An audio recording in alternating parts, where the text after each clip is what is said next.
In an industry where innovation is scarce and where we got used to brands putting out the same old AKs, M4s and MP5s, we have a build that completely breaks the laws with its internal function and also with its externals. Today we are going to talk about the WCASSPEC Bolt-Action Bullpup, a build that completely captures the essence of WCAS and where external and internal function go hands in hand. Let's talk about it and we'll show you guys how it works and how it performs. The bullpup platform in the airsoft world has been for a very long time very unpopular for a very good reason, and that's because they just sucked, right? The AUG AEGs were just very fiddly, not that high quality, and their triggers were absolutely awful, and that goes for the P90 as well. A brand that, however, has changed the trajectory of bullpup rifles in the past few years in the airsoft industry has been Silverback Airsoft. That's why I have two of their rifles right now, and I will go over how and why were they inspiration for our WCASSPEC Bolt-Action Bullpup. The first one is the MDRX, which is an AEG bullpup by Silverback, which has been really nice, works really great. However, there are some parts on it that need to be, of course, modified a little bit. The second one is the player's favorite, and that's the SRS, which is just a cult classic. Very reliable, extremely quiet, and has a nice bolt action feel. Now, the reason that I have talked about them, as you guys can see, this one is your standard, let's say, AR-15-ish rifle. This one is your bolt action. That's where the WCASSPEC Bolt-Action Bullpup comes in, which brings the best of both worlds. We have standard AR-15 controls, as you can see, from the SRU Precision Bullpup kit, which is, in all honesty, exceptionally made, and I am very surprised about the feel and the rigidity of it. So we have standard AR-15 controls, however, with a bolt action kit by Maple Leaf Airsoft for the VFC V3 platform, which works really great, and we'll go over the details in a little bit. The basis of the gun itself will start off with the stock or the bolt action conversion or the bullpup conversion itself, and that's the SRU Precision SA. Hold on. SARB-15. This is actually the airsoft variant or their lower price variant, which is in all honesty exceptionally made with very high quality polymer, and I was very surprised about it because we do not have any sort of wobble. It doesn't crack or anything. It's really solidly made. As for the basis of the rifle itself, and it is the VFC V3 BCM Mark II in the 11.5-inch version, because we wanted it to be almost flush but still have a quite long barrel. That's why we have hidden it under a Silverback carbon suppressor, which gives it a really nice sound profile. And of course, the very important part, and that's the Maple Leaf bolt action conversion, which converts this GBBR into a bolt action rifle like the Silverback SRS, for instance. However, since we are getting the power from the magazine itself and not the spring, the action is extremely smooth. Meanwhile, the sound of it, this is currently set up to around 3 joules, and as you can hear, the sound of it is extremely silent. If we would go into the internals, I will give you guys a list right over here. And there you can see what we've put on the inside to make it work absolutely amazing. That's because in WCAS, externals go hand in hand with the performance, and we do not hold back on anything. The 4UAD chamber that's on the inside works absolutely amazing with the Unicorn barrel, which we have tried many barrels inside of it, but the Unicorn one has been giving us the best performance, combined with the Modify X-Range 70 Shore bucking.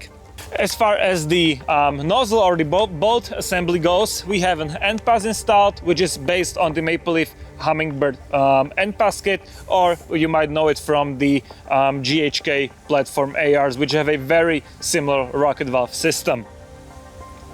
Going into the lower part, basically we have just a modified hammer, but with a very short trigger travel, and well, you know, you're not gonna feel the reset when you're having a bolt action, but the reset is still extremely short.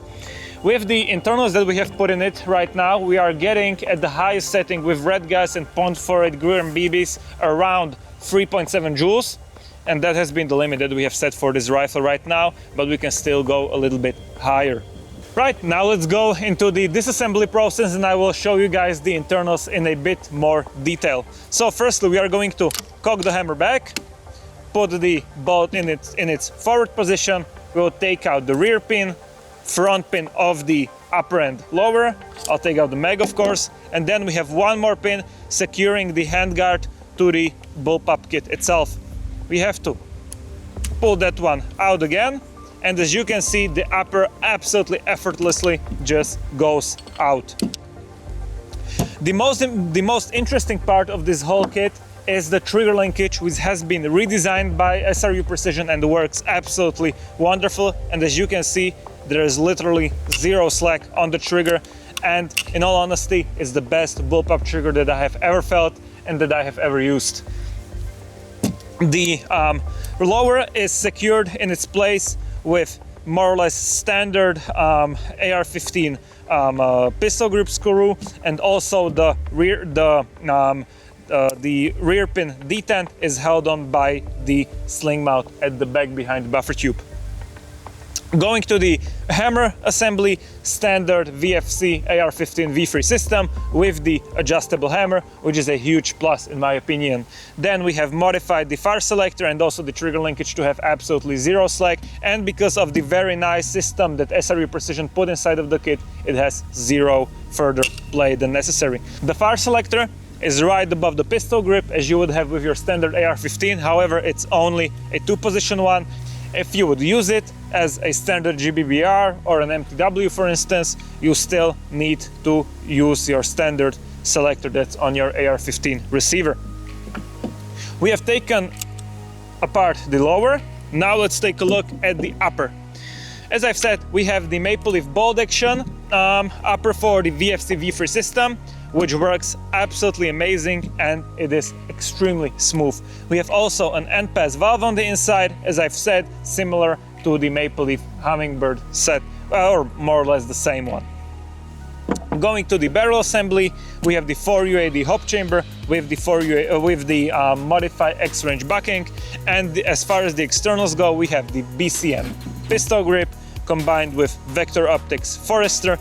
I believe this is an FMA M-valve and a Silverback carbon suppressor, which gives this rifle a very nice and quiet sound. Now let's put it back together.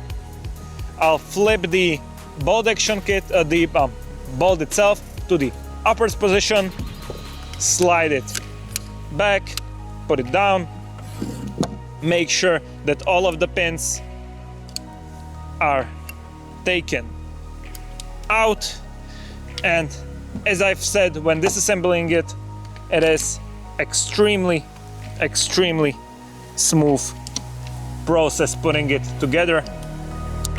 1, 2, and 3.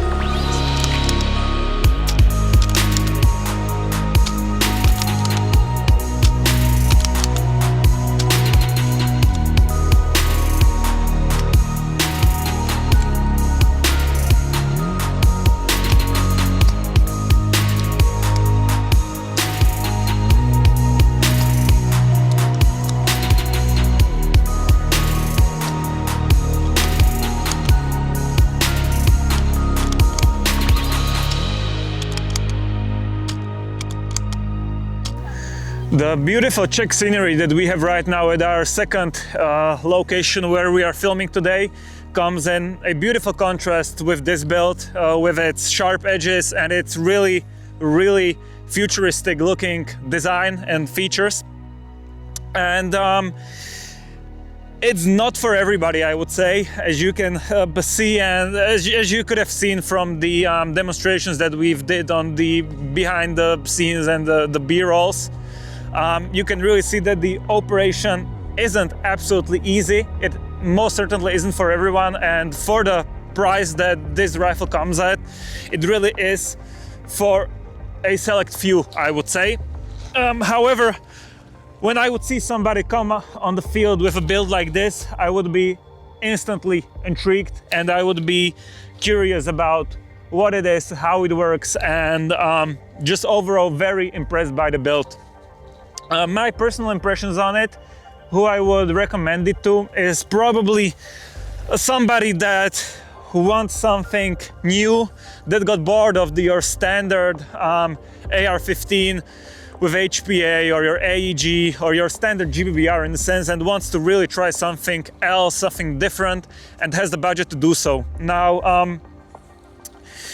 the SRU-15, the SRU SABR-15 kit fits multiple replicas. Of course, it fits your real steel AR-15s. However, it also fits rifles like the MTW, for instance, or your VFC, GHK. I believe that also WE and TM AR-15s as well. However, granted, you need of course, short bolt kit for that in order to make it work. But I've also had the opportunity to build one with a GBBR system that kicks, and it's really an absolutely amazing experience. The whole gun handling, I would very highly compare it to the SRS, for instance. However, the main difference being that you still have your standard AR-15 controls, and most importantly, you have the AR-15 magazine. One thing that I have to point out about this build is the amazing trigger linkage. I was very surprised about that because for the longest time that I have been playing, I always wanted a proper bullpup. I've had the AUG A1 that I've built myself with a custom trigger linkage. It was nice, however, it didn't come close to the feeling of the trigger that's on this replica over here. Also, the magazine catch is very well made, and also you can still use the standard position that's on the side of the receiver. However, the bottom part works absolutely awesome. So the SRU kit itself is very nicely made. I really have to tip my hat to the guys at SRU Precision. Going to the Maple Leaf bolt action kit, in all honesty, I was a bit skeptical about it at first because I didn't really believe, I would say, that it could work this well. However, after fine-tuning at my workshop and having the time spent with it, I was very happily surprised. The kit is extremely with the proper barrel setup, of course, and proper BBs and gas. It is very consistent. In my experience, when I get around to the halfway through the gas capacity of the mag, the FPS sits perfectly at right around 2 FPS deviation, which is absolutely amazing for it being still a gas-operated gun. And the action and everything is just absolutely smooth. The base rifle itself is the VFC BCM, an absolute standard, an amazing workhorse. However, they are a bit harder to tune than your MWSs, for instance, to get them shooting properly. That's why we've installed our complete barrel group, which means that we have the 4UA rotary chamber on the inside, which in all honesty is an absolutely amazing piece of kit due to its design and precision of engineering and machining, and also the decisions that have been made on this chamber were absolutely wonderful. For instance, the TDC, the barrel locking system, absolutely amazing. Going to the barrel, barrel is still just a barrel. There isn't anything that extremely special to it. However, I personally prefer the unicorn barrels for GBBRs because of their window, their nice position of locks, and their quality. The backing for this one, I chose the Modify X-Range 70 Shore, as I've said. For this exact nozzle, for the BB weight, and for everything that this replica has been built to do, it really fits the need the best. And the externals, basically we've offered this as a complete package with some extra mags as well, most importantly the shorter ones, the 20-rounder ones, so that the customer can still lay on the ground without the mag interfering with the ground. But then we've put in the Vector Optics Forester, in my opinion, absolutely amazing piece of kit, absolute workhorse, works beautiful, has a very nice eye relief, and the parallax on it is quite good, and also the clarity of the picture is amazing. At the front we have an MAWL and combined with the Silverback carbon suppressor. Now, what do I think about it, what's my opinion on it, and a conclusion that you guys want. It's not for everybody. However, it will turn everybody's head when they are going to see it on the field, and most importantly, you are going to turn everyone back to the spawn.